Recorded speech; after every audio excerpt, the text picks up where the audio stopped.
This episode is brought to you by Kimpton Anglers Hotel South Beach, Miami's sophisticated chic retreat at the center of it all. With stylish accommodations ranging from airy studios and lofts to spacious spa villas and poolside bungalows.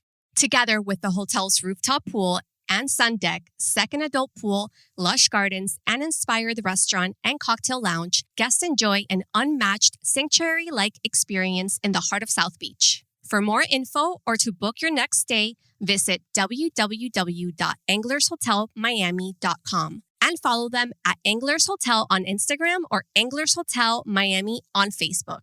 Girls Gone Boss is a driven women's guide to love, life, and business. Hosted by the boss ladies Alex and Gaby. Combined, their network gathers an array of women from various industries who exemplify strength and tenacity. Their fun and positive approach to life will awaken the boss in you. You're listening to Girls Gone Boss. Makeup artist turned entrepreneur Gabriela Trujillo launched Alamar Cosmetics in 2018. Born in Cuba and raised in Miami, Gaby discovered her love for makeup thanks to her mom, who was a cosmetologist. At 18, Gaby began her career as a professional makeup artist and hasn't turned back since. At 25, she took the leap to launch her own line and chose to marry her makeup artistry skills and cultural background. The brand was named after Gaby's childhood neighborhood in Havana, Cuba. Her product line consists of 2 beautiful eyeshadow palettes that speak to her native roots, but also Miami's very bold tropical lifestyle. Reina del Caribe Volume 1 and recently launched Reina del Caribe Volume 2. Gaby is here today to share her journey with us. Hey everyone, it's Gaby, and this is another episode of Girls Gone Boss. And my girl, Alex, how are you? I'm fantastic. How are you? I'm very good. I'm excited because we're back. Anglers Hotel. Come on. I love the Anglers. You walk into this lobby and it smells like, seriously, like someone just sprayed. It smells like anthropology. Anthropology, right? I love that bronze, like, it looks like earrings, that wall. Yes. So pretty. I want to take a picture there. Did you see the chandelier? It's crystals. Oh, I didn't notice. It's so beautiful. I came I'm in obsessed fast, with but it was beautiful. The whole place looks beautiful. So they're just graciously bring us Yeah, back. they So we're keep like going to hosting keep us. coming back. I love Yeah, it. that's So awesome. thank you, Anglers. And yes, you hear that beautiful voice you hear is our friend and girl, Gaby. Hi. My tocaya. How are we going to do this? Because Gaby and Gaby, so we got to... It could be Gaby T. Okay, perfect. We'll I've do always that, been just Gaby in T my case. whole life. There's always at least 3 Gabys in my grade growing up, so. That's true. There's like at least 3 Gabys at my job. Is So there I'm Gaby really? O. Yes. Have you always lived in Miami? Yeah. Yeah, it's going to be like that forever. And are you with 1B, Gaby? 1B. And a 1 Y? B, 1 Y. Yes. Yeah, simple, 4 Don't letters. you hate when people do it with an I or 2 B's? The only thing that used to stress me out was the double B. I don't know why. Who I'm does like, that, though? Gaby. Gaby- Like who Gaby. does? I think it's because of Abby's. Oh. You know what I mean? Like the guess, Abbeys yeah. of the world are double B's, so then they're just like put a G in the front. I'm like, Yeah. no, it's actually just the one. But do you like to be called Gabriela? It doesn't bother me at all. I think take it's it either such a way. beautiful name. Yeah, I think Gabriela is very sophisticated. I feel like I need to earn it though.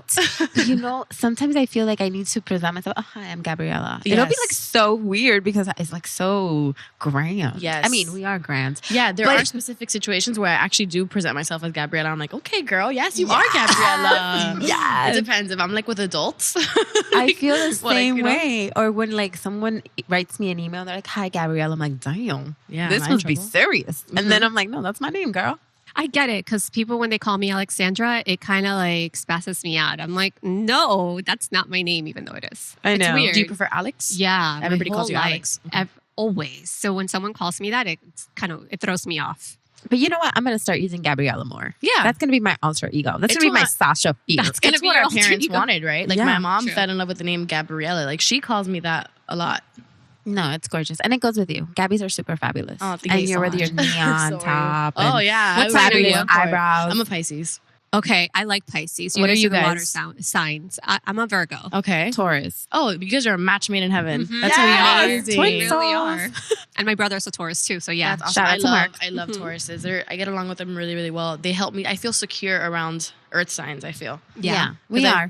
I feel like you guys actually like take charge of situations, like make everything set up. Like I have good ideas and I'm here to like be a part of it, but I don't logistically and how to make things happen. I'm just like, I need an earth Which sign. you have built a great team, which we'll Right. get into. But let's start just from the beginning. Okay, We have let's this go for it. amazing, fabulous young entrepreneur here who I'm like, wow, If I knew what you knew back then, I'm like, shit. Thank you guys. So tell us your start, how you get started, on everything that you're doing. Well, okay, so I think I'm going to start off with, I guess, just graduating high school. I went to Hialeah High. I graduated when I was 18, and right off the bat, I went to FIU. And I thought I always wanted to go to school. Like, that was very important in my family. Like, you have to get a degree and whatever, estudia, go to school, all that stuff. So I was like, okay. So I was studying psychology. And I hated it so much. Like, I could not get myself to go to school. It was so depressing. I would drive around the parking lot and be like, oh, no parking, leaving. Like, I would just, oh my God, it was so bad. So any excuse to get out of there. Literally any. I'm like, oh, there's construction. Oh man. Oh, the youth fair is going on. It's going to be way too packed. I should just stay home. Like, oh, it's raining today. Oh my God, rain? Are you kidding me? I can't leave the house if it's raining. So I realized, I'm like, I can't keep this up. Like, I lost my scholarship. I had so many absences. It was just, I was like, I need to do something I actually look forward to doing. So I convinced my mom to let me go to a school called Cosmix, which is like a makeup academy in Fort Lauderdale. So I had to drive there twice a week for 4 months. And it was great. It was from 6 to 10 on Tuesdays and Thursdays. I remember that. And I was the youngest person in my class. Like, everybody in my class was like women that had already started careers and weren't happy. They were feeling what I was feeling, but they were much older. They had kids, whatever. A lot of them were like HR reps or like insurance adjusters or whatever. And they just wanted to try something different. So I was like the baby of the class, and everybody was so great to me. And I learned so much. And I think that's like my first set of like incubation and inspiration, if that makes sense.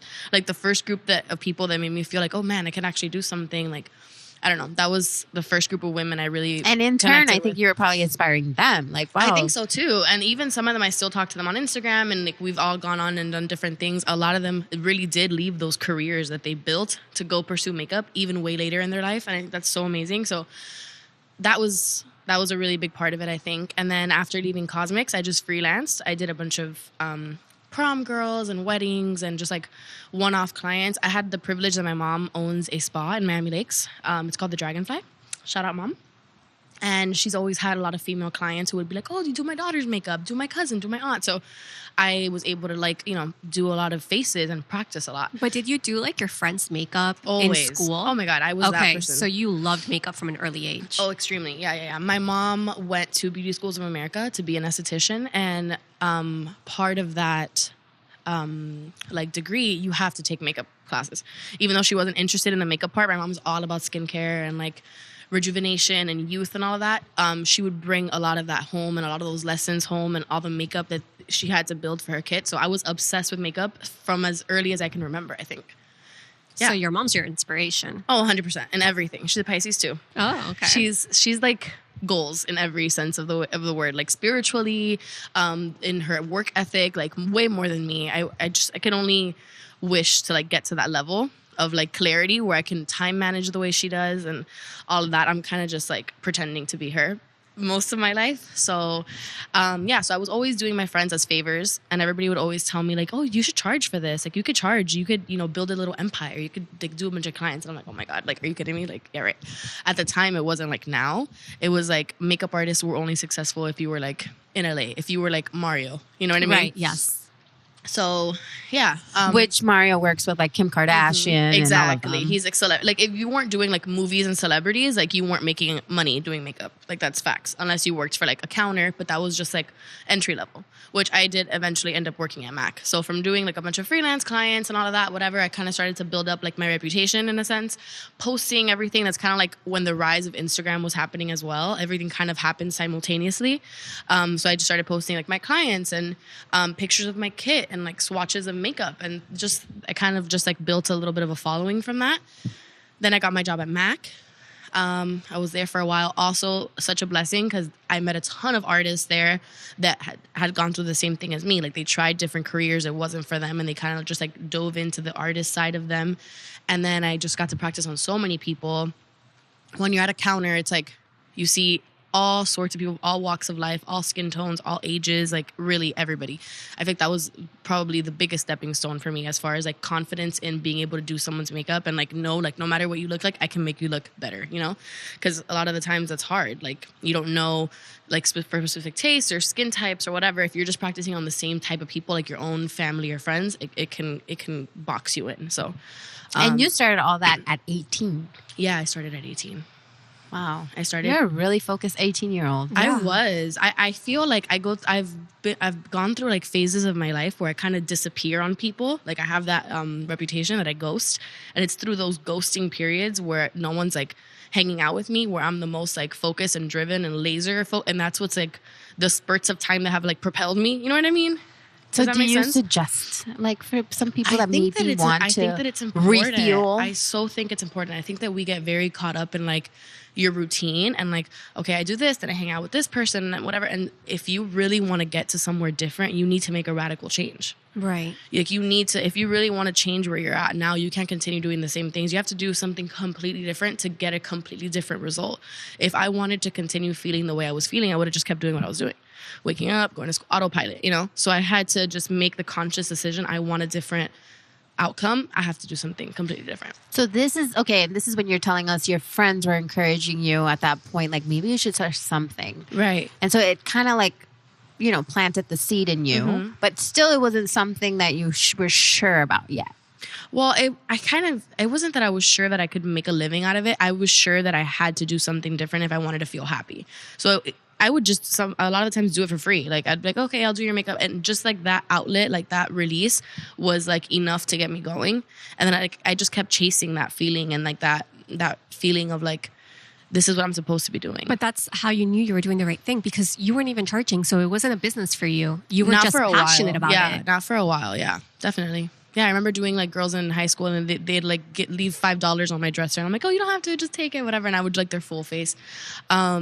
But yeah, it was But when great. did you start turning it into a business? Because at the end of the day, I think I turned it into a solid business around the time that I was like 21. Okay. Like after I left makeup school, I kind of dabbled, whatever. By the time I was 21, I was already like charging like, you know, $60 a face. People kind of knew who I was more or less. You were more in Miami. confident too, I'm sure. I was definitely more confident because think about it, when you're 18 and like you don't really know anybody in this industry or you don't know anybody that does it, you kind of feel like an imposter. You're like, who do I think I am charging? Like, I don't even know if I'm doing this right, you know? So after kind of like getting the training and practicing more, I felt more comfortable. And that's such a lesson that I want people to know. It's like charge for your time and your work. Like that is... You're putting your name on something. It's your own journey. Like you have every right to charge. If someone likes what you did, they'll pay you for it. You know, like they're gonna pay somebody else. Why not be you? So that's why do you think we underestimate ourselves like in that way? Oh my God, I don't know, but it's so common. It's almost like we feel bad. Like, I don't want to charge her. It's because you're like worried, like, oh my God, do they not like it? Or like, oh, maybe she can't or whatever. And it's like, you can't, you have to be, of course, considerate and conscious of other people. But if they're contacting you where they're looking for a makeup artist, like rise to the challenge, like fake it till you make it. Be like, yeah, I can do it for sure. I remember the first time I charged, someone's like, oh, do you charge? Like, do you do this for a living? I'm like, yeah, sure. Like, no idea what you were going to charge them yet. Yeah, no idea. I was like, if it comes out good, I'll charge like 50. If I don't like it, I'll be like 20. Like it really, but that's how it is. Cute. I mean, that's how it is when you're first starting because you don't know. No one gave me like a manual, you know? Right. And then you kind of like started like maneuvering through it and then you started freelancing. And then when I was working at Mac, I'm like, okay, people spend $60 on product to get their face done. Like, so they're willing to spend, like, I kind of saw like what the spending power was and like how much people are willing to, you know, invest in beauty and to look like to feel good and feel confident. So, and then after that, I went to Glam Squad, which is a really cool company. They're kind of like, I love Glam Squad. Yeah. The app. Yeah, they're an app. So it's kind of like Uber in a sense, but for like hair, makeup, nails. And I became a Glam Squad artist. I loved that. So much freedom. And then I started working at BoxyCharm. So BoxyCharm is, I think, like the real big, like what catapulted me to what I am now. I started doing their makeup for photo shoots because they do like monthly photo shoots for different, like every month they have a theme. Is this the product that you got a box full of stuff? Yes. Yeah. So BoxyCharm is a $21 subscription service. So you pay $21 and you get 5 full-size items of makeup, like very good quality Sephora brands, Ulta brands, stuff like that. So I started working there in 2015, 16. And you looked for that job, or they recruited you? No, so I actually got that job because I got hired to do, like, as a makeup artist once a month, like just to come in, like they do that every month, like, oh, we need a hair, we need makeup, we need a videographer, whatever. So part of like the production crew, I have a friend named Elette that she had gotten hired there to do influencer relations, so to like contact influencers and Get them to try the product, right. So they were like, oh, we need a makeup artist. And she's like, oh, my friend Gaby does makeup. And she showed them my Instagram. And then they booked me for that. And then I made sure every single month for the next year, I did not turn down that job. Like, if BoxyCharm had a photo shoot, I was going to be the makeup artist. Because I always knew, like, if they hire someone else one time, that's all it takes for them to like her more than me. And then I lost this opportunity. So I remember once I was even in Vegas and I flew home early to do their April campaign. Because I'm like, I'm not going to, like, do not say no to jobs, guys. Do not. Like, that is my number one thing I say is don't say no. Open yourself to opportunity. Like, you never know what's going to come from it. So for me being consistent and doing a good job and showing up every single month for over a year, when the opportunity arose for them to hire an in-house makeup artist who was good on social media, they already knew me. And when that position came up in a meeting, they're like, what about Gaby? Great. So then they called me in for that job. So I came in, it was like a Tuesday, and it was like 12, and they texted me, they're like, hey, we're looking for someone. They want them to start today. And I was like, okay, I'm coming. Like, I'm on my way. So I got dressed, I went, whatever, and I literally started that day managing like their Snapchat and Instagram and like stories and stuff like that. So you were their social media kind of manager, in a sense? That wasn't my title. I was digital content specialist. So I kind of came up with like content ideas for YouTube, stories, all of that. So they do have somebody that like plans the feed. You know what I mean? Like I never had to do like feed posts or captions or anything like that. Mine was like kind of like the face of it, like the Snapchat and IG story and like who they would see publicly at events and stuff on behalf of Boxy. So you started to become kind of like an influencer. Kind of like the in-house influencer for them in a way. Oh. And was that something that you also had been interested in? Or no, not at all. Like, not at all. But you were ready for the opportunity. I was ready for the opportunity. I knew that I wanted to make something of my life, my career. And, you know, BoxyCharm was one of the like biggest rising beauty companies in Florida. So where else? Like, this is it. Like, if I have the opportunity to work here, I'm going to work here. And, oh, you need a social media? Oh, I can do that. I can do social media. Snapchat? I'll download it right now. I'll learn it.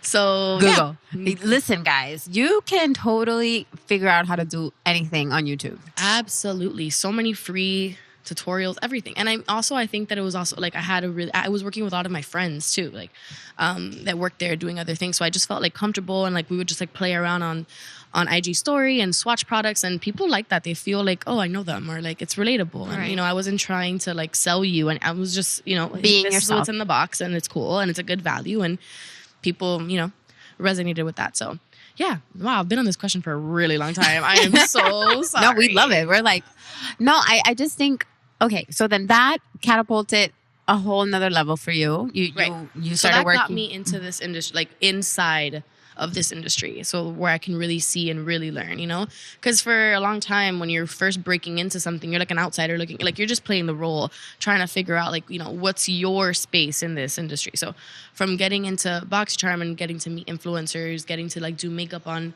people with like a higher following, like just listening and learning and kind of like building my strategy in a way.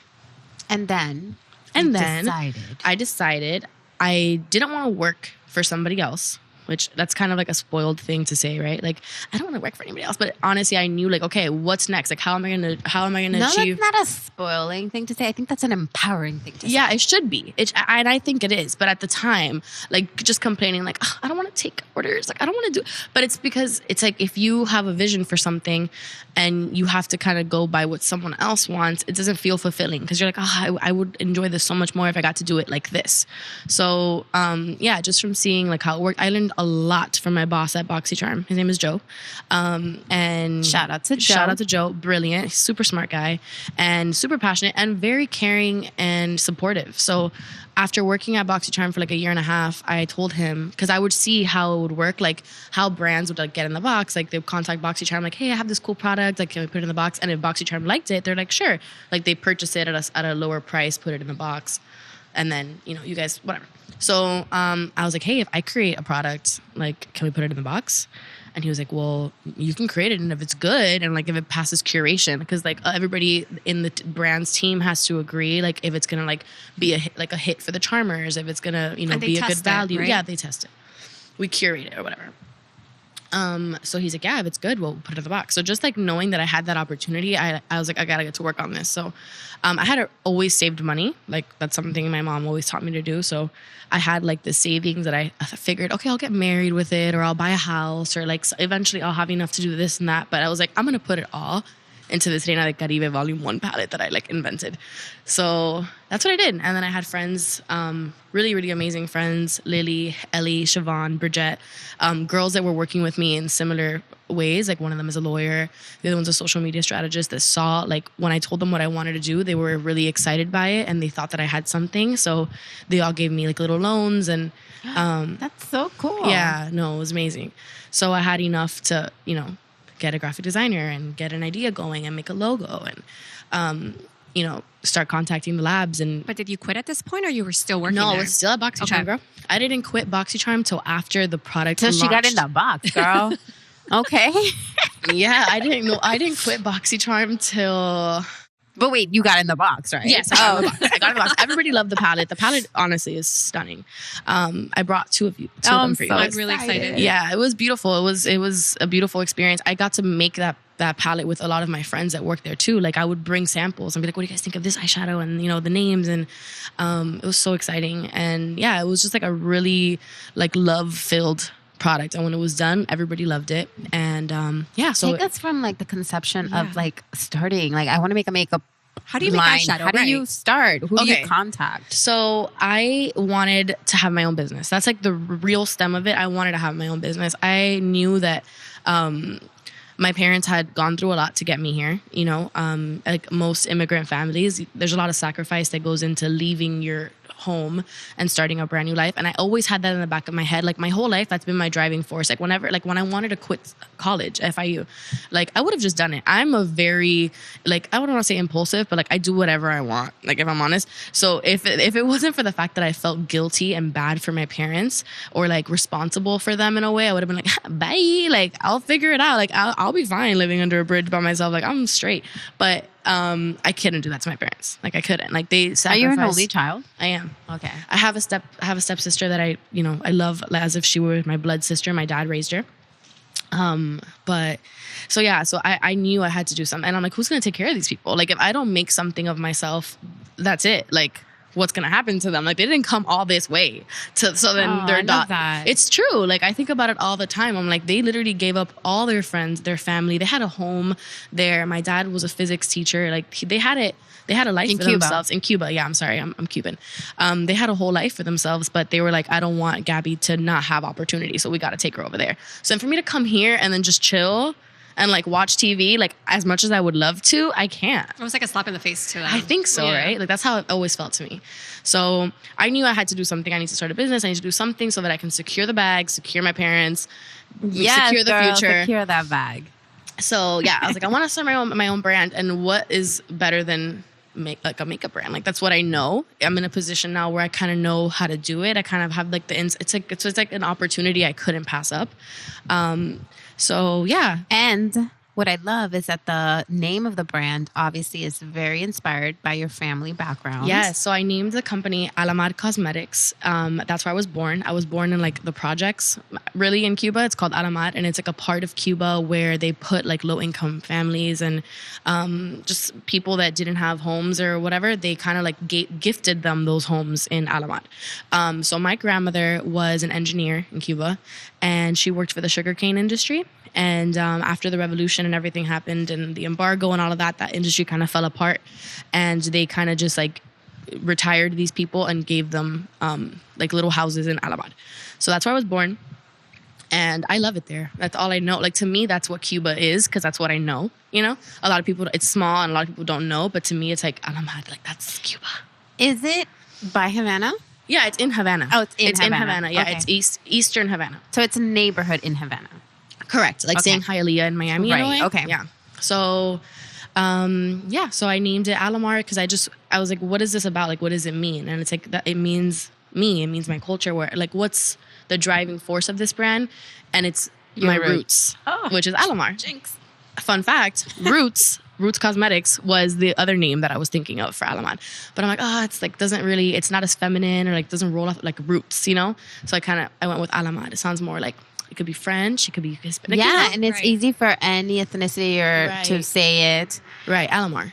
Exactly. Yeah. So that felt right.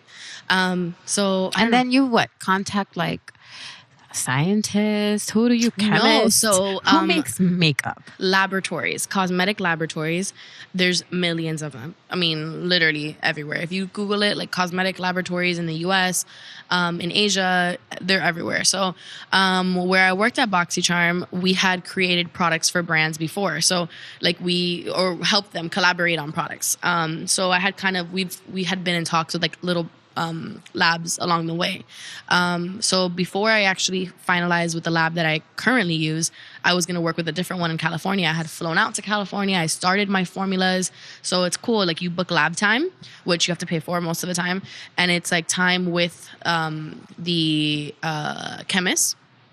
And you kind of walk them through what you want. Like, I want shimmers, I want mattes, I want these colors. And they kind of explain to you, like, okay, well, if you want a burgundy eyeshadow, you could either do it with a synthetic dye. That's not going to be eye safe, technically, but it will be vegan. Or we could use carmine, which is derived from beetle pigment. So even though it's safer on the skin, it comes from an animal, so it's not vegan. Oh, like beetle? Yeah, like a beetle, like a bug. Wow. Yeah. Interesting. Yeah. But how about like cruelty free and all that? So is that considered cruelty-free, vegan? Cruelty-free and vegan are different things. Okay. So makeup is cruelty-free as long as it is not tested on animals. And most makeup will be cruelty-free unless the brand wants to sell in China. If you sell in China, they require products to be tested on animals before it makes it on their shelves.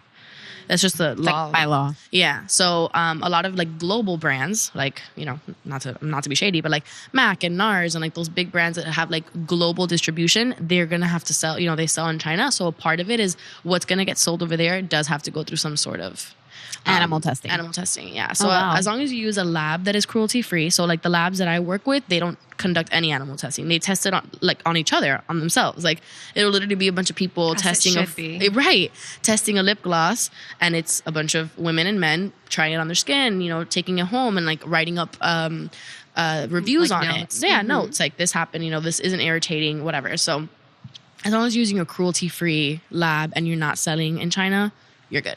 You're fine. So yes, my brand is completely cruelty free.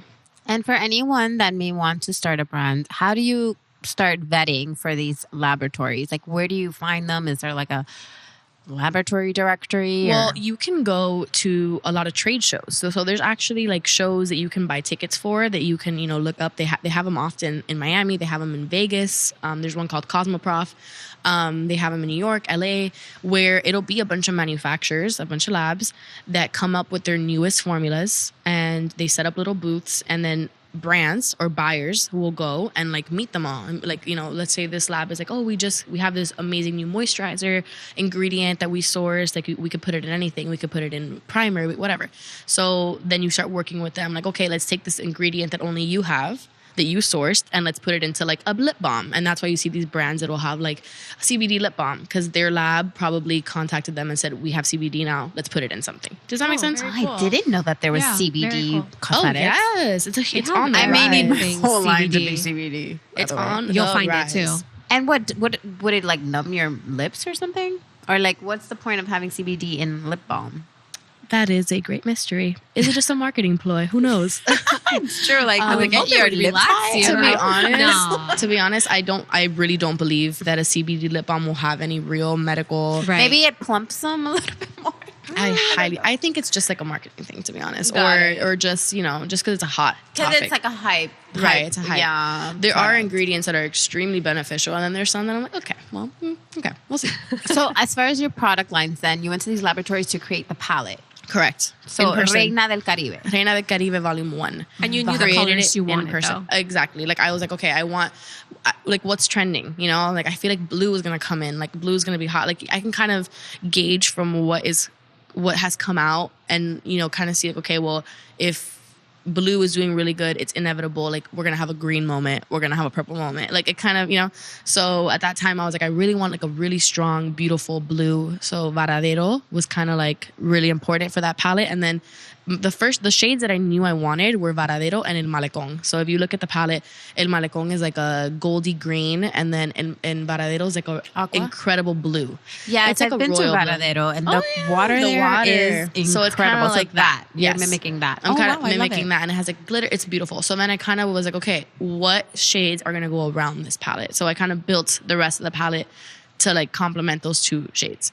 And I wanted warm tone mattes. I wanted to make sure I had a transition shade, that I had a deepening shade. So I kind of wanted to hit all the bases.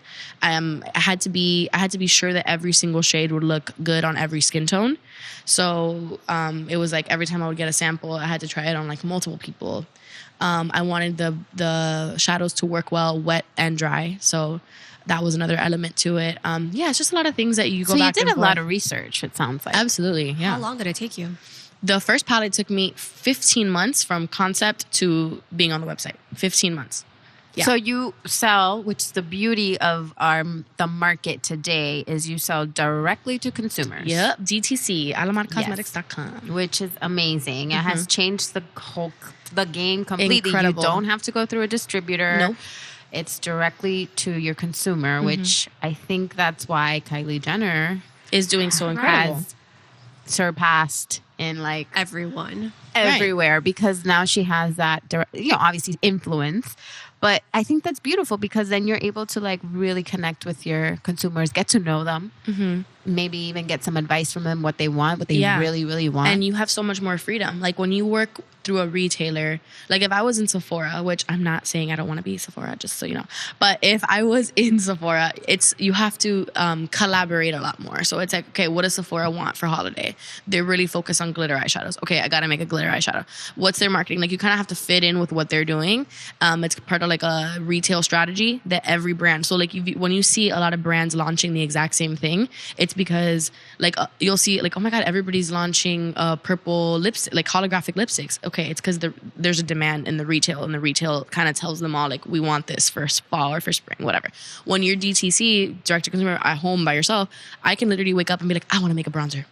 That's what I'm inspired. I want a bronzer. You put a little like a poll on Instagram. Hey guys, what color shade do you looking for? Exactly. You see it and boom, it's made. You use your own group of people as like your own little focus group. Exactly. And you ask them and you kind of whatever, and then you conceptualize it and you make it. And that's how I've been able to make my products, so I don't have to really worry about what everybody else is doing. I mean, you're in your own lane when you're direct to consumer, really, because more control. You have way more control. Yeah, I think that's so admirable. I mean, you're so. How old are you now? I'm 26. Wow, yeah. And look, from 18 to 26, you've already. And how have you gotten like your consumer? What would you say you describe your consumer as? Because I feel like they have to mirror a lot about who you are as well. 100%. They're me. I'm them. Like it's the same. Like that's why a lot of the times, like when I am creating something or when I see a lab sample, I'm like, I would never wear that, so I would never make that because I wouldn't buy it. And if I wouldn't buy it, I know you know what I mean? I feel like my customer base, like we did like a whole marketing analysis, and my customer base is like 18 to 24, Latina, Hispanic, usually from like New York, LA, Texas, Miami. Like I'm like, oh, so it's me in different places. Okay, so so it's. Which is another important part of a business, is knowing your demo. It's knowing your market. It's knowing who you're going to be targeting, but also knowing who you're missing out on. Like who else 100%. Can come on. Right. And what I really want, what I really feel like a lot of people, the people that I feel would connect to my audience well are people in the same age demographic but different ethnicities. Like I really want like the Black community to see my brand and be like, oh, her colors would look amazing on me. Like, damn, that's a bomb ass blue. That's an amazing gold. Like it's not just about like the story. The product is very efficient and works really well on everybody. That's why when I made the blush trios, my favorite one of the blush trios is the dark deep. It's the most amazing one, and it doesn't fit my skin tone, but I'm like, damn, like if I put this on a client, she is going to absolutely love her skin. So I want that community to see my product and see the value in it, and I think that they would really enjoy our content. And I'm like, damn, I need to get into that market. They would love me and I love them. But yeah. So you have the product. you know the consumer. Mm-hmm. You're selling it to them. Yep. But now you have your team too. Right.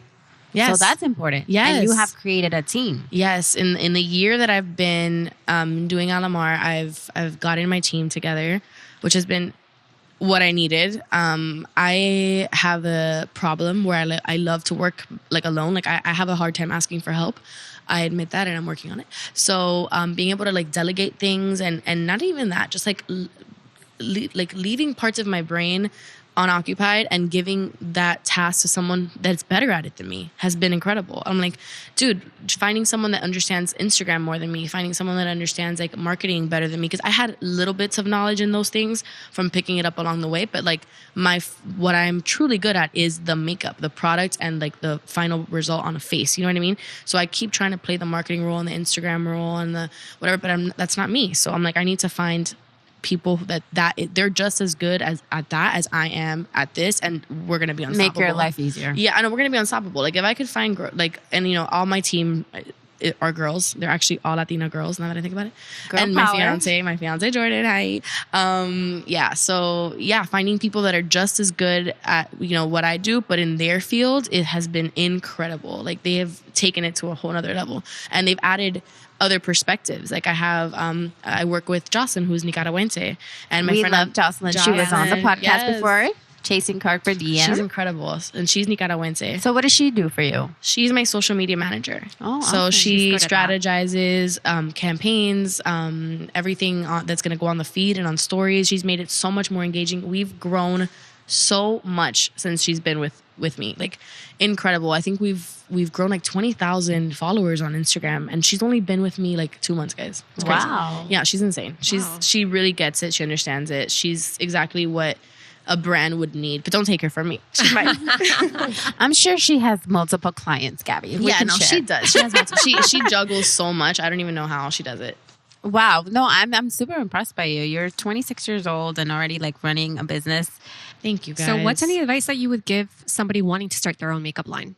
I would say definitely do it 100%. Don't even think about it. I cannot stand people are like, oh, but it's so saturated. Who cares? Every market has always gets saturated. Exactly. Like it's every single thing. Like no, if you're called to do it, 100% do it. There's room for everyone. Absolutely. And I think that what's important though is how you come at it. Like if you want to start a makeup brand, really go out there and see who you would be competing with and what would make you different. So like right now, you can't just be like, oh, I want to start a makeup brand. Let me make like 3 lipsticks and name them like black, orange, red. No, there's already like 1,000 red lipsticks. What's going to make your idea different? Find your point of difference and ride that wave, capitalize on it. Find a segment of people that haven't been touched by that yet, and you're going to be 100% fine. So set yourself aside. Set yourself else. aside 100%. Okay, don't worry about like, oh, what's everybody doing? I have to do that.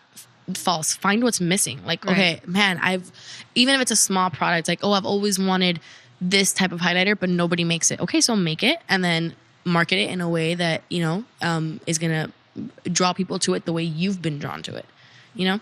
What are your top 3 beauty products that women that have very minimal time to get ready in the morning should have with them in their purse to do their makeup and be out the door super fast? Yes. I thought about this a lot last night when I saw these. For me, I can't live without mascara. Mascara is and definitely blush. on there. Yeah. So I would say for me, because I everybody has different needs. I thought when I saw this question, I'm like, damn, like if I didn't have eyebrows, like thick eyebrows, I would say eyebrow pencil 100%. So it's like it depends per person. It depends per person. But I would say like just for me, I need like a tinted moisturizer or a CC cream. I use the It Cosmetics CC cream. Me too. It's so good. It's so good. And it has 50 SPF 50. Yes. So you're protecting your skin. It's hydrating. It's going to give you coverage and it's easy to put on. So and that's it like lasts for forever because I only buy it comes in a tube and I only buy one every June. I'm not even kidding. No way. Yes. Oh, that's what I'm wearing now. It's my favorite. Me too. I'm wearing it now. I wear it all the love time. Yeah. So that is for sure because it's like a 3-in-1 type of product. Then I would say to add some color on your skin so you don't look washed out. Blush, for sure, and then mascara. So I'm doing it right. Yeah. I love highlighter. I love highlighter too, but I feel like if like you only have 3, like you have to for maximum effect. I think it's like even out your skin. accentuate your lashes and like put some flush on your cheeks so you look like awake and youthful, and like you're gonna look gorgeous, you know? And I like the simple, natural look. Yeah, As same. I've gotten older, before maybe I would be like, oh my God, I can never go out without eyeliner. And now I'm like, Yeah. Oh my God, I was addicted to eyeliner as a kid. Literally. I would hide it in my shoe. I would take black eyeliner. My mom didn't let me wear makeup. And I would take eyeliner. She would check my book bag and everything to see if I was like, you had it in your shoe. I would hide it in my shoe so that when I got to school, I go to the bathroom and like smudge black all over my eyes. Yeah, I thought I I looked know, it's so like a thing. cool with black eyeliner. Give us makeup tips. What are your makeup tips? Like either contour, like anything, eyebrows, like. Makeup tips. Yeah. Okay, so I think a big one that a lot of people don't do that I think makes a big difference is lining your lips. So even if you're gonna wear a lip gloss or like a sheer thing, like finding a lip liner that's close to your lip color and lining your lips makes them look so much bigger and defined, because your lips can kind of blend into your face. And just like giving yourself that definition and overdrawing just a little bit. So like on top of your lip, you kind of do it? Like I do it Gaby's on top lips of my look lip good. liner. Yeah, Thank they you. look plump. Yeah, I always make my you lips. got CBD on your lips? You know, I don't, but maybe. I know I have the Mother of Pearl gloss in the shade Corazon, but I use like a little, like a neutral lip liner underneath to give my, like fake my shape. So that makes, and people won't clock you, like they won't know, especially boys, like they have no idea, like at all, you know? So a little lip liner makes a really, really big difference. What else makes a big, oh my God, you guys use setting spray? I do. I use the Urban so Decay. important. I feel like ever since I discovered it a long time ago, but I use it now like a crazy person. Like I start with it, then in between layers, You before my start powder. with it before Yeah. you apply makeup. I do. So I actually put on, like I like I've been using the Too Faced one a lot. The Anastasia one has been amazing. So like I'll put on my moisturizer and then I do like a heavy layer of it. It makes like your face more sticky in a way, and everything adheres better. And then it kind of like makes the powdery look go away. So I kind of like between every step just So wait, you said moisturizer. What about Yes. primer? I'm not a big primer person Okay. myself. I haven't found a primer that I think really makes a difference for me. I use it in my kit if someone has like really, really large pores or they're very oily, then I'll use like a mattifying oil control primer. But other than that, for like longevity's sake, I have never found a primer that actually like lengthens the lifetime of my makeup. That's just me. I feel like that's what a setting spray does, keeps it fresh and keeps it looking good. So especially if I'm on set and I'm short on time, oh my God, there's no primer happening. It'll Okay. be moisturizer, some spray, foundation, some spray, powder, some spray. Foundation spray Okay, got it. I'm and, going to do and, this. and Spray everything thing. in light layers, like everything in super thin layers built on top of each other looks so much prettier than like 4 pumps of foundation. Because people are like, okay, I want to cover this up. They slap on like 4 pumps of foundation. It does not look good. You see the foundation on the skin. It gives you away. And it just makes you look older. You know, like when you can see the foundation Yeah. sitting on the skin and you're like, girl, no. Just doing thin little layers. Do you take it down to your neck? I do. Okay. Far down. As far down as I'll spread my beauty blender as low as I can go. Is Beauty Blender a key to everything? It really is, right? Man, Okay, invest she's in one. goals, man. Okay. The owner of Beauty Blender, that is such an amazing, and no one, in my opinion, has been able to mimic that texture. Like there's so many Beauty Blender dupes. Mm-hmm. There is nothing like the Beauty There's Blender. like a jillion of them. Like So countless. don't buy those. Wait, okay. So the beauty blender is a little thing you put on? Yeah, it's like a Okay. little. It's like a like a little little egg. Like that sponge. Yeah. thing. Yeah. They sell 'em at Oh, so there's Sephora. like one that's called beauty blender. That's the original. Yes, like the OG. it's literally the original Beauty Blender, and it's that first sponge, and it was iconic. There's nothing like it. People have made billions of them, but there's something about like that patented material that she sourced and that she patented when she did, which genius. She's actually Latina as well. The owner of Beauty really? Blender. Yeah, she patented that like exact material, and no one has been able to dupe it. It's insane. Do you wet it? You do wet it. Okay. Yeah. You wet it, you wring it out under the sink. So you let it like get soaked in water, wring it out really well under the sink so it's damp. So then that means that the sponge already has moisture in it, so it's not going to absorb your makeup. Your makeup stays like on the surface of the sponge. Does that make sense? Should I use that for my tinted moisturizer? Oh my God, it's going to change the game. I'm going to go buy it today at Target. Yeah, that's what I do. You Okay. just if you want it, Target sells the Real Techniques ones. Okay. That they're a little cheaper and they're good. They're not as good as a Beauty Blender. No, I want the Beauty Blender. the Beauty Blender. You're gonna have to go to Sephora. Okay, I'm gonna or I think Ulta. Okay. as well. I'm gonna get it. go get one of those too. Yeah, me Oh too. my God, I think guys, I have one of it's the gonna dupes. change the game. I do my entire makeup with it. I do my foundation, my concealer, then I use it in powder. So I tap it into my powder and I set my whole face with it. You can do your entire face with a beauty blender. How long does it last though? Because I feel like When should you get rid of it? yeah. I think that you need to wash it often. So every time I'm gonna like use it again, I take it to the sink to wet it, but I hit it with soap and I like wash it and whatever.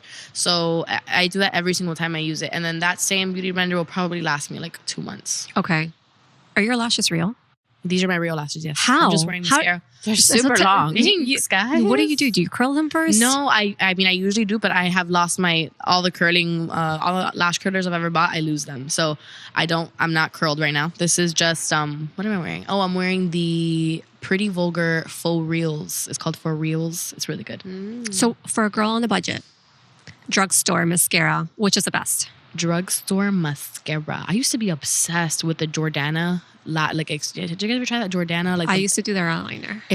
That mascara is so good. It's like a black tube with purple font. But you know what's crazy? Drugstore makeup has gotten so expensive. Have you guys noticed that? Yes. Like L'Oreal used to be like an affordable thing. Their mascaras are like $13. Like their nail polishes are like more expensive than like OPI too. yeah, like, it's crazy. like $13 for L'Oreal mascara. And mind you, I don't think they're not bad. Most drugstore brands are actually owned by like luxury. So it's like their cheaper alternative, but it's like the same thing. They're just putting it in cheaper packaging and But yeah, so I think I like more like the prestige brands like NYX. Have you guys tried NYX makeup? I have. They're in Ulta and they're more affordable and they make really high quality stuff. They have a really beautiful mascara. It's called Angel Eyes. It's really, really nice. Also, the one popular one is Better Than Sex too. Yes, I like the Better Than Sex a lot. It flakes a lot. Like it's kind of dry. So after wearing it on your lashes for a bit, you get like black powder under your eyes a little bit. Oh, that's not good. But they've worked on it. It's gotten better. But there's a drugstore version of that. It's called the Lash Paradise. And it's beautiful. And it's like the same exact thing. I swear they just part of that. I swear they just repackaged it. For Nice. we have a lot of makeup artists that listen to the show. Do you have any advice for them? Oh my God. And because it's a very competitive market, but there's room for everyone. So any advice that you can offer them? I would say work with each other, work with other makeup artists, learn from them. Always like, if someone's like, hey, I need help, I need an assistant, do it for free. Like if you're going to just be home, like do it, learn. You never know who you're going to meet in that interaction. Post your work on Instagram. Even if they say it's saturated or whatever, still post it because it's still going to get seen. And you do your research, like see what's currently trending, like what hashtags are working, what are people looking up. Start referring your clients to each other. Like if you do a client and it goes well, just be like, hey, if you tell 5 people to follow me on Instagram and contact me saying that, you told them to follow me, I'll give them $5 off or $10. Like build a community of people around you that like all know, oh, they go to this person. You know what I mean? Like, and a lot of times I'm sure they get contacted to do multiple makeup for people, and then they'll contact you. And then you can work with them, right? And get some extra cash that way. Definitely. Or a lot of the times I can't do it. You're just one person. So a lot of the times I can't do the clients that I want. So I have given so much of my work to artists that I've known for a while. Like, I'm going to shout her out. I love her. Makeup by Hazel. I don't know if you guys have seen her. She's awesome. She's younger than me, but she started just like me. She was like the Goldman makeup girl. Like when I was like the highly high, she was like the Goldman makeup girl. And she's kept doing it. She's like amazing. And so I recommend people to her all the time. My friend Shayla, just have like a network of girls that you guys can share work with each other. And I think that's really, really powerful and important, especially in a industry like Miami, where there's so many of us and, people love beauty and looking cute in Miami. Like people are always getting their makeup done. It's so common here. So, and then do things like Glam Squad. Work at a counter if you can, even if just for a little bit for the practice. I always looked at my time at Mac like getting paid to learn because it was really frustrating working there. Like I mean, I love Mac. I'm not talking bad about Mac or anything, but it's exhausting to work like customer service, retail. You deal with a lot of energy, a lot of people giving you a hard time, and you're on your feet the whole day, and you have to be worrying about making your goals for the day. And they make it more about like sales. But I'm like, okay, if I could just sit down and do someone's makeup, like when people would come up to the counter and be like, oh, can someone do my makeup? Be the one to volunteer and do it. Because you're learning, you're getting paid to learn. Like that's how you have to look at it. And you don't have to use your own makeup. You're using the counter's makeup. Right. So you're not wasting, So yeah, I would say that just try your best to practice as much as possible. So what's next for Alamar Cosmetics? I think I want to focus now on creating new and innovative products. I've gotten I don't want to say distracted, because I don't consider myself distracted, but in the last year, I've had to like learn and hit myself against the wall so often, because it's a lot of things that I didn't think I would have to deal with myself. Like, I kind of thought I would start a brand, and then I'm like, okay, I'm going to make all this cool makeup and whatever. But then there's so many like financial things and like marketing and logistical things and packaging, fulfillment, so many different aspects to business that I'm like, whoa, what am I doing? A lot of the times I'm like, what am I doing? Why did I get into this? Like, I don't even know. It's 100% worth it, but it's not easy by any means. And a lot of the times, I talked about this on my Instagram stories. Have you guys ever heard of imposter syndrome? Yes, we've talked about it. We had a whole episode about it. Did you? Oh my God. I recently learned about it because I like Googled my symptoms. And I'm like, what is this feeling? And it happens a lot with women, and it happens a lot with young women, especially, because you kind of feel like you don't deserve what you're doing. And it's kind of like, did I get here by accident? Like, what's happening? And I've been experiencing that a lot recently because I'm faced with so many new challenges that I don't know how to do. So I'm like, oh, I must not be right for this job because I don't know I don't know how to do it. And I think it's important for everybody to admit that, like, none of us do. That's the kind of the gag. Like, none of us do. We're kind of just figuring it out. So I want to get myself back to a place where I'm just doing the things that I like, which is the product development, the beauty side of it, and then finding people to do all the other stuff that stresses me out. So this year, like this next upcoming year for Alamar, I really want to establish that balance where I'm focusing on what I'm extremely good at and leaving my not so strong points to people that can handle that, and just keep making amazing products, keep expanding. We have some retail opportunities in the works with some exciting retailers that I actually think are like the future of beauty, you know? So I'm excited about that. And yeah, just keep working, keep doing what I'm doing, keep figuring it out. So what are you the most proud? You know, you've been doing a lot. What am I the most proud of that I've Yeah. I don't even know. Like, would you believe me if I told you that it's been a blur? Like, what have I accomplished? I don't know.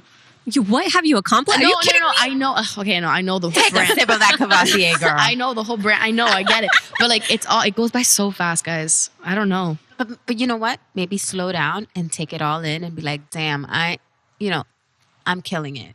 You know? You're killing 26. 26. Yeah. You That's have your admirable. whole life again ahead of you.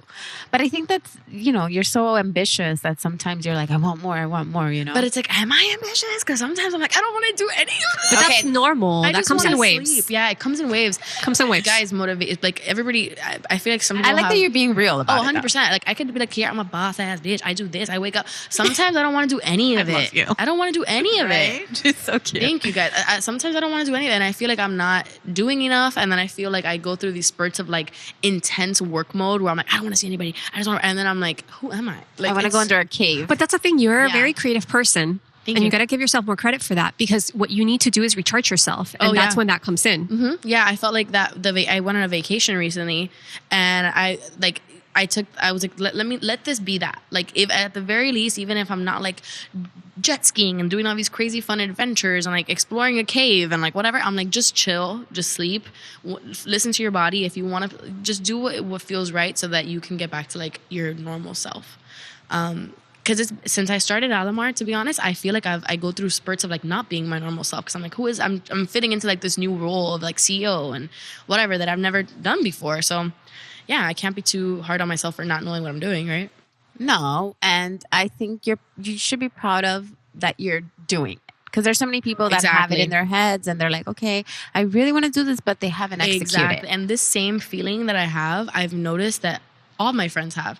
All of my friends. We have it too. Yeah. No matter where you're working, whether it's, I have friends that work in banking, in higher education, like admissions and bartending. None of us feel like we're doing what we're supposed. It's so crazy. Like, none of us feel like it's enough. Like it's the right thing almost, or like, am I doing it right? Or like, it's just that fear of like, in 5 years, is this what I'm, but that's like a completely normal part of life. But it's, you can't let fear stop you from doing it. That's kind of the point. Like, I'm afraid every single day, but I'm still going to run, I'm not going to give up. Good. Yeah. Well, I think that's the takeaway. Mm-hmm. I think that should be the takeaway, 100%. The fear is normal. If you want to be a makeup artist, if you want to start a brand, whatever, I feel the same fear you feel right now, but that should never stop you from trying. Like, I feel the same feeling you have, but I still have a makeup brand, you know? So you could still take the same feeling, but you could be a makeup artist. Like, you could still have the success and still have that feeling. Yeah. I think we always work through fear. We're always like, and fear propels you. It does. If you let it, you can let it paralyze you. Right. It could be paralyzing, but I've done so many things through fear, and then I'm like, oh, damn, I went through that. Okay. Yeah, I I survived did it. that. It's I could do crazy. something else. Like, bring it on. Exactly. 100%. But sometimes it's, it's not going to always be like, oh, I got this. I know what I'm doing. Oh, never. You know? It's those feelings of like, oh, I got that. Like, that's rare. Like those feelings of like sheer, just like, I'm sure, that's so rare. You know, Yeah. there's always a little bit of doubt. We just have to push through it. I mean, even doing our podcast, we started with knowing nothing about podcasting. Nothing. Now we're pros. Like, we can fix equipment. That's Like, incredible. it's crazy. and you guys have been so consistent too. And that's important. It's So consistency. Even if you are doubtful, even if you are fearful, even if you don't know what's next, you still have to keep going. 100%. That's what I'm most proud of. Just because it's tough to be consistent every single week with something, and because life gets in the way. Yeah. And sometimes you don't want to leave your house or get out of bed, but there's a purpose. And we have full-time jobs. That's We have incredible, family. guys. We have issues. I mean, we damn near 40, girl. We go, shit fucking breaks down, in our no, body. I mean, it's just Stupid down. having the mental energy, like the mental, like to take your weekend to do this. It's impressive. Yeah. It really But- is. It's But you know admirable. what fuels us is women like you. Exactly. And vice versa. I'm like, damn, why am I complaining? Like, look at these girls that do so much more, and like they're alive. Like, they're not. You know what I mean? Like, We're all gonna live. we're all gonna like we gonna live and they're today, killing honey. it, and they're happy, and and sometimes I'm like, oh my god, like it's so much, but I'm like, it's not gonna kill me. It's gonna make me stronger. No. It's gonna make the next challenge easier. You keep doing it because this is gonna inspire so many people. Just this you. episode alone. Yeah. Oh, You're gonna thank you get so many guys. DMs. I hope so. I hope that at least one girl is like, you know what, I am gonna be a makeup artist, or you know what, I am gonna try to start my own business, or at least do the research, start invest, like just take a step towards it. And even if it's not makeup, anything, there's so many cool careers. Like, there's so many people that feel like they don't fit into like the typical, like what I didn't fit into. I felt like I don't fit into like this, like, okay, I'm gonna go to college and I'm gonna get a degree and then I'm gonna do that. It didn't fit for me, and I kind of had to like make my own way. And if one person can be like, shit, I'm not really fitting right now, let me do something else, then that's incredible. That's all we could ask for, really. Exactly. So tell everybody where they can buy your product, where they can get in touch with you. Oh, well, our products are available at alamarcosmetics.com. You could also follow us on Instagram at Alamar Cosmetics. We're pretty much Alamar Cosmetics everywhere, except on YouTube. I kept my personal YouTube page, which is Gaby T MUA. Can you And spell that though? Because it's spelled a little different. yes, it is. It's GabyTeemua. Yeah. And you can check us out there. And your Instagram? My handle is the same, Gaby T MUA. And then the Alamar one is Alamar Cosmetics. Perfect. Yes, thank Thank you you, guys so Gaby, much. so much This for was being fun, here. right? Yeah, it was fun. I feel like I talk so much like that. I just like. But I feel like we could talk another hour. I think we could too. We could, Well, for we need sure. to just bring you back. Yeah. For the super next down. line, for the next Yeah. product line. Yeah, and we could talk about other Skincare. Yeah, another- Skincare is very important. too. other We're gonna- aspects of yeah. it. Like if you guys want to talk about like another aspect of like owning a business, like what I've had to learn without having any experience. Because here I Perfect. talked about something I actually knew how to do, which was the makeup part. But I've had to learn things I do not know anything about. Right. Yeah. So Perfect. yeah. We're going to do that. We're keeping you to it. You're listening to Girls Gone Boss, hosted by Alex and Gabby. I love you guys. Oh yeah.